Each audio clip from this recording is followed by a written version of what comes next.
मुगल जब आए तो उनके पास एक तोप थी, उस तोप का नाम था नावक। नावक मतलब तोप नहीं होता, तोप का नाम ही क्या था? नावक। नावक नाम की उनकी एक तोप हुआ करती थी। अब तोप में, तोप कैसे चलती है? तोप में क्या होता है? बारूद, बारूद में गोले, और बारूद का झटका लगेगा तो गोले जाके दूर पड़ेंगे, ये तो होता है तोप के चलने का सिद्धांत, ये होता है। तो उन्होंने कहा बारूद में गोले तो डालते हैं, तो बारूद में तीर डाल दो। बारूद में क्या डाल दो? तीर। और छोटे छोटे खूब सारे डाल दो। नॉर्मली तो एक आदमी एक एक तीर छोड़ता है, अब उसमें तो आपने 100 तीर डाल दिए, 100 एक साथ छूटेंगे।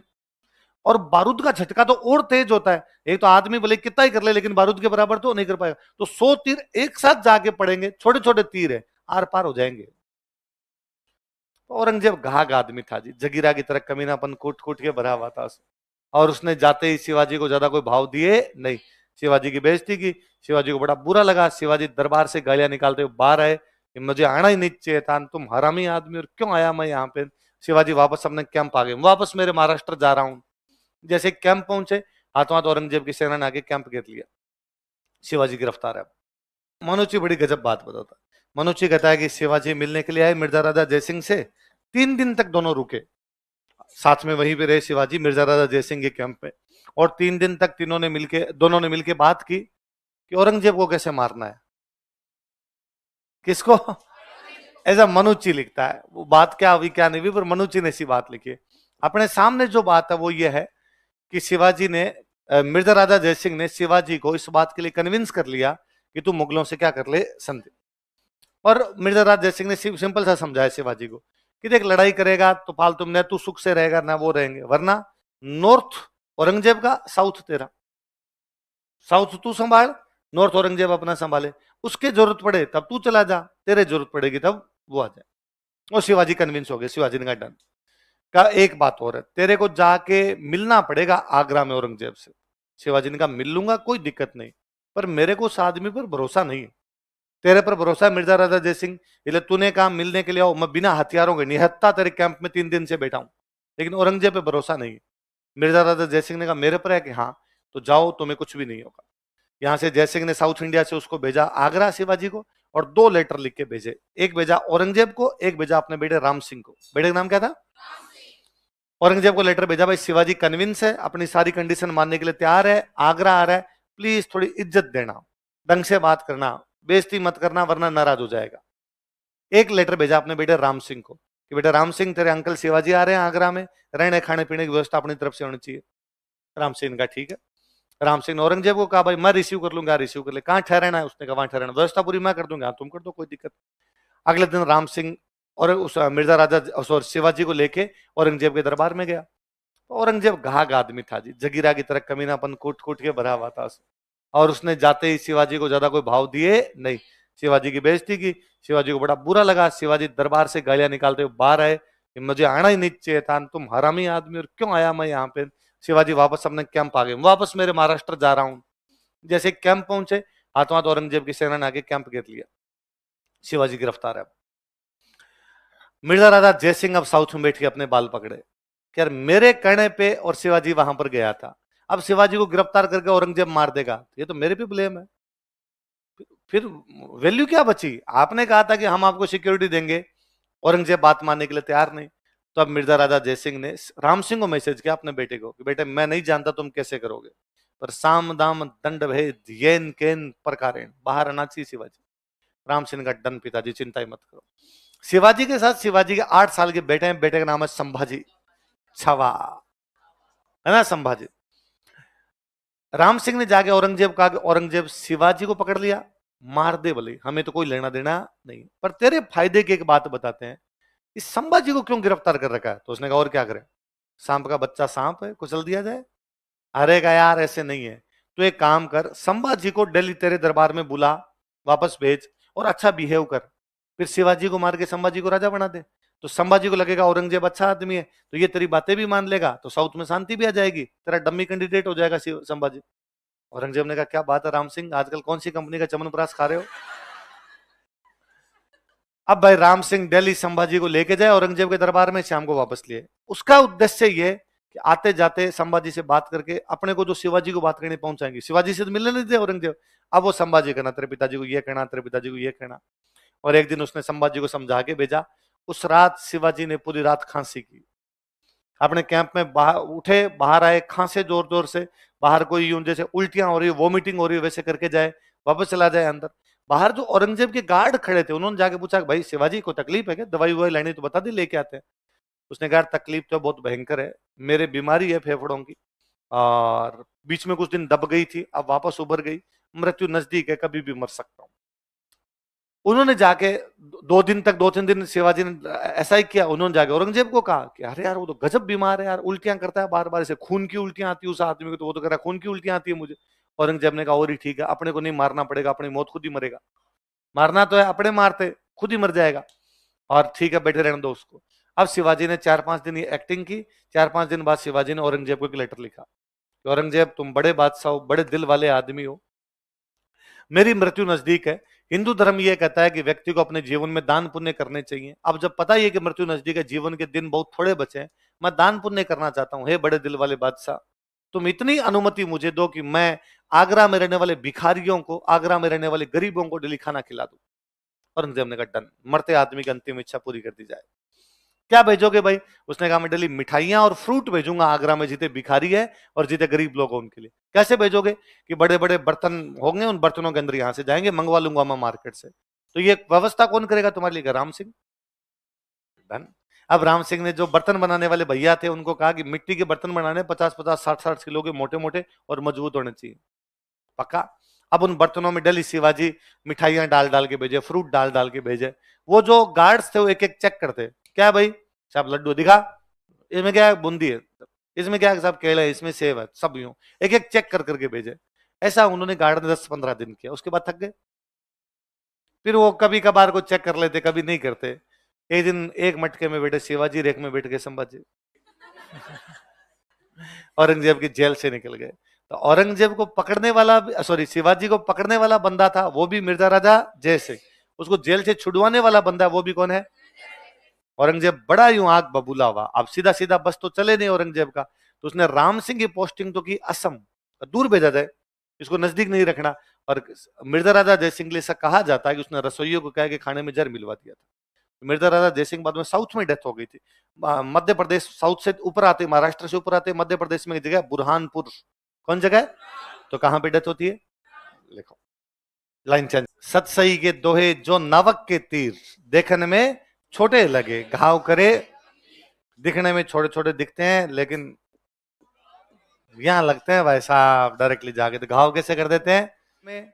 तो छोटे लगे घाव करे। तो ये नावक क्या होता है? नाव चलाने वाला, तो वो तीर रखता है अपने पास है। हुआ क्या था, सुनना देखो मेरी बात।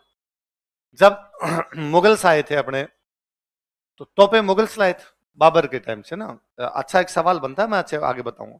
वो तोपे लेके आए। तीर कैसे चलता है? बेसिकली तीर तो जानते हो आप, तीर कैसे चलता है भाई? तरकस होता है, उसमें तीर होते हैं, मेरे पास धनुष है, मैं तरकस से निकलूंगा फिर छोड़ूंगा, तरकस, यही तरीका है। जो जितना तेज गति से चला सकता है वैसे चला देगा, यही है। और जितना खींच सकता है उतना दूर जाएगा, इसी पे डिपेंड करेगा। मैं ताकतवर हूं तो तेज खींचूंगा, दूर जाएगा। ताकतवर नहीं हूं, धीमे खींचा तो यहीं गिर गया। ऐसा ही होगा, जितना तेज जाएगा उतना ही अगले के घाव करेगा। धीमे से मारा तो हो सकता है अगला मरे नहीं, क्योंकि वो खुद के भी तो उनके लगाए होते थे, कवचन लगाए होते थे, पार ही नहीं कर पाएंगे।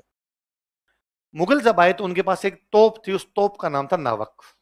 नावक मतलब तोप नहीं होता, तोप का नाम ही क्या था? नावक। नावक नाम की उनकी एक तोप हुआ करती थी। अब तोप में, तोप कैसे चलती है? तोप में क्या होता है? बारूद, बारूद में गोले, और बारूद का झटका लगेगा तो गोले जाके दूर पड़ेंगे, यही तो होता है। तोप के चलने का सिद्धांत ये होता है। तो उन्होंने कहा बारूद में गोले तो डालते हैं, तो बारूद में तीर डाल दो। बारूद में क्या डाल दो? तीर। और छोटे छोटे खूब सारे डाल दो। नॉर्मली तो एक आदमी एक एक तीर छोड़ता है, अब उसमें तो आपने 100 तीर डाल दिए, 100 एक साथ छूटेंगे।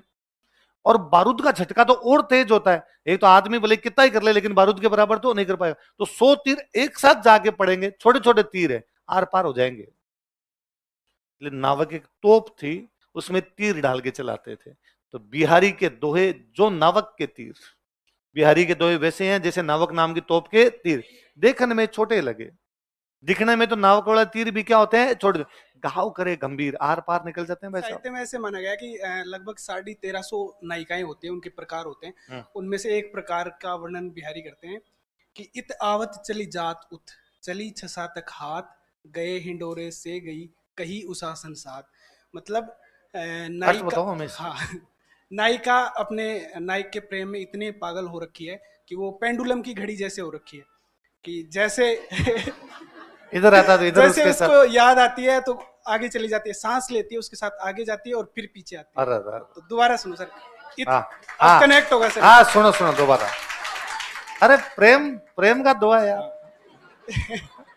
इत आवत, हाँ, इत आवत चली जात उत, चली इत जावत चली जात उत, हाँ इत आवत हाँ, चली जात उत, चली छसा तक हाथ, चली 6-7 तक हाथ, 6-7 हाथ तक चली जाती। गए हिंडोरे से गई कहीं उसासन साथ, हवा के साथ उसकी जो गए हिंडोरे, हाँ गए हिंडोरे मतलब हिंडोरा नहीं आता है, हिंडा हिंडा हिंडा, हाँ उस पे बैठी हुई जैसे 6-7 आगे जाती है और हाँ, फिर 6-7 पीछे आती है। तो गए हिंडोरे से गई कहीं उसासन साथ, कहीं उच्छासन, उच्छासन श्वास के साथ। अच्छा चलो चलो वो भी सुना दो दोनों, वो भी रानी वाला सुना दो। रानी वाला तुम सुना ही रहे हो कि वो तो मेरे को आता तो कि नहीं पराग नहीं मधुर मधुर मधु नहीं विकास ही काल, अली कली सो बंध्यो तो आगे कौन हवा। ये सबको आता ना। अब एवढा फेमस दुआ है कि मिर्जा राजा जयसिंह की एक रानी थी, चौहान रानी, और नई नई शादी करके आए थे, रानी बहुत सुंदर थी। उसके बाद मिर्जा राजा जयसिंह ने उस रानी के महल में रहना शुरू कर दिया, दरबार में रहना बंद कर दिया।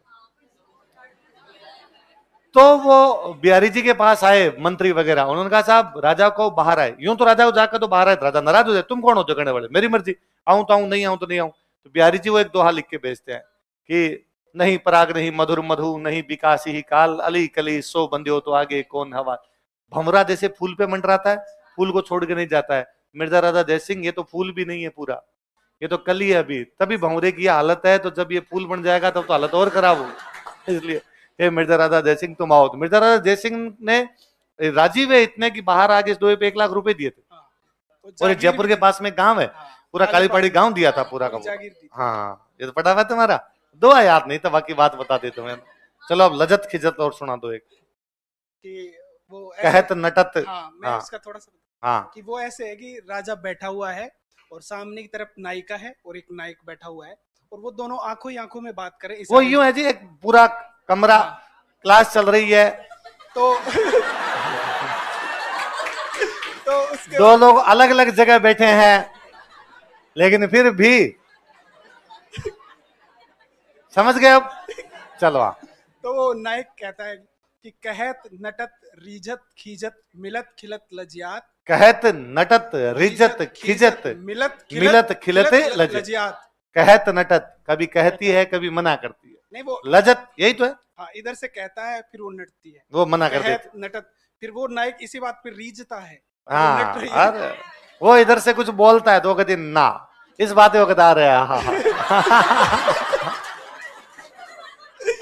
रिजत मतलब राजी होता है, खिजत तो वो इस बात पे नाराज हो जाती है, क्या यूं लोगों के सामने ऐसे कर रहा है। हाँ फिर मिलत खिलत लजियात, बड़े भवन में करत हैं नैनन सुही बात। हाँ कि भाई एक जितने हो सकते हैं भाव भंगिमाएं वो बोल नहीं सकते वहां पे, तो वो मन ही मन आंखों आंखों में एक दूसरे को कह भी रहे हैं, मना भी कर रहे हैं, मिल भी रहे हैं, राजी भी हो रहे हैं, शर्म भी आ रही है, नाराज भी हो रहे हैं, वो सारी बातें भरे भवन में करत है कि पूरे भरे भवन में कर रहे हैं। नैनन से सो बात, किससे बातें कर रहे हैं, नैनन सुही बात, आंखों ही आंखों में। अरे बंद करो रे इसको। तुम अभी लगा दोगे इसको, क्या कहा राजवीर सर ने, क्या क्लास में बैठकर हो सकती है बात है, कैमरा नहीं लगाता ऐसे ऐसे कोई बात। तेरी 2 रील यूट्यूब पे भेज दो। किसने?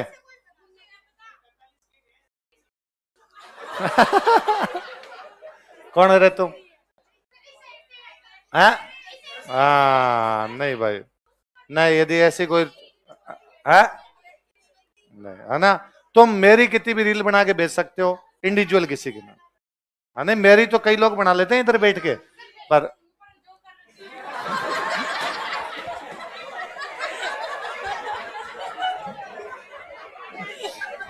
बस इतना सा ही है, तूने बना के खुद के पास रख ली, इसने बना के यूट्यूब पे डाल।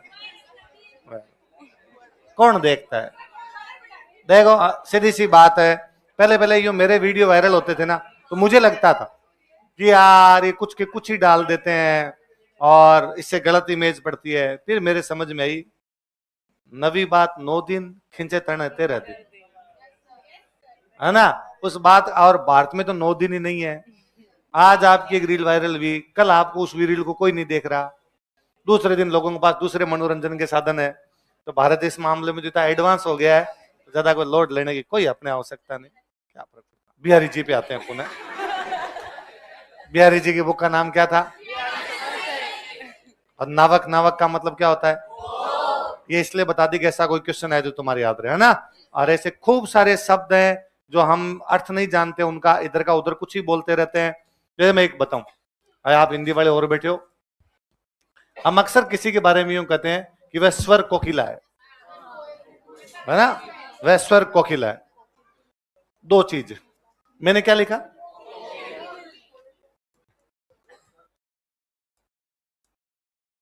है ना। मतलब क्या होता है? कोयल है, कोयल, कोयल में नर भी होता है और मादा भी होती है। भाई कोयल का पुरुष और कोयल का स्त्री, पुल्लिंग स्त्रीलिंग दोनों होंगे, तो इसका मतलब होता है नर कोयल। इसका तो क्या है मतलब, जो कोयल का पुल्लिंग होता है वो, और ये क्या हो जाएगी आपकी? मादा कोयल। मादा कोयल गाती नहीं है, गाता ही नर कोयल है। इसलिए कोई स्वर कोकिला हो ही नहीं सकती, वो स्वर कोकिल है,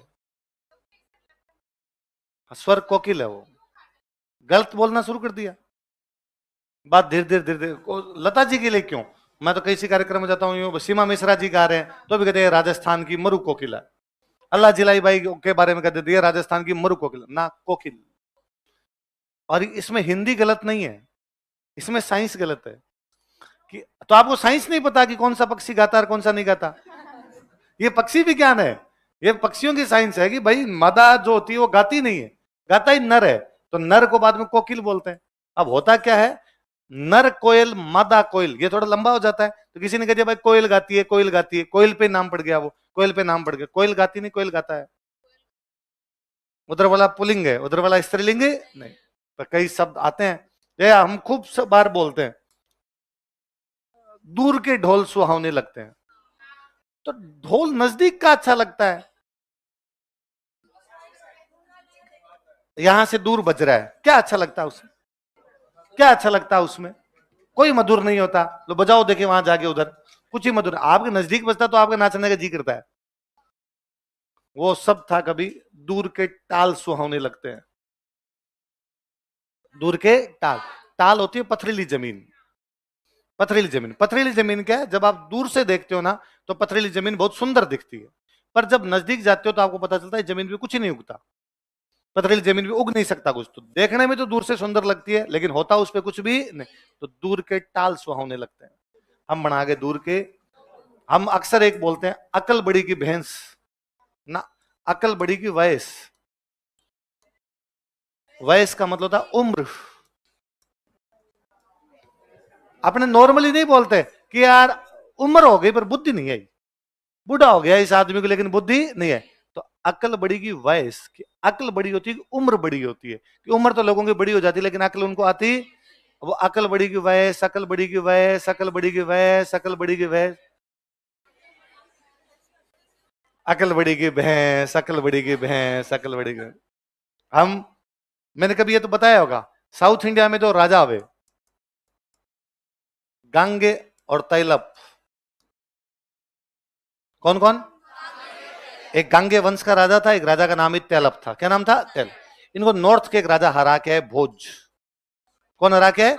और बार बार हरा है। तो लोगों ने कहा कहां तो राजा भोज, कहां गांगे और तैलप। कहां तो राजा भोज, कहां गांगे और गांगे तैलप, गांगे तैलप, गांगे तैलप। हम बोलते कहां तो राजा भोज है, उसमें न तो कोई गंगू है न कोई। एक गांगे वंश का राजा था, एक राजा का नाम ही क्या था। पर कई चीजें इतनी प्रसिद्ध हो जाती है कि बाद में मुड़ के आना संभव उनके अंदर। सब जगह वैसे लिखने और लग जाता। हाँ हाँ, वो तो सहस्त्र भाव है, चलो वो तो सहस्त्र भाव करते बन गया, लोगों को पता भी है, वहां लिखा भी है, पर ये तो हिंदी की किताबों में भी गलत लिखना शुरू कर दिया है ना, मुहावरों में। इवन अब कम हो गया, पहले शहरों में चौकीदार, वो जब चौकीदारी करते पहरा लगाते रात को, तो पहरा लगाते थे वो जोर जोर जोर से बोलते कि एक अपने यहाँ वर्ड फेमस हुआ था, सदर हुकुम,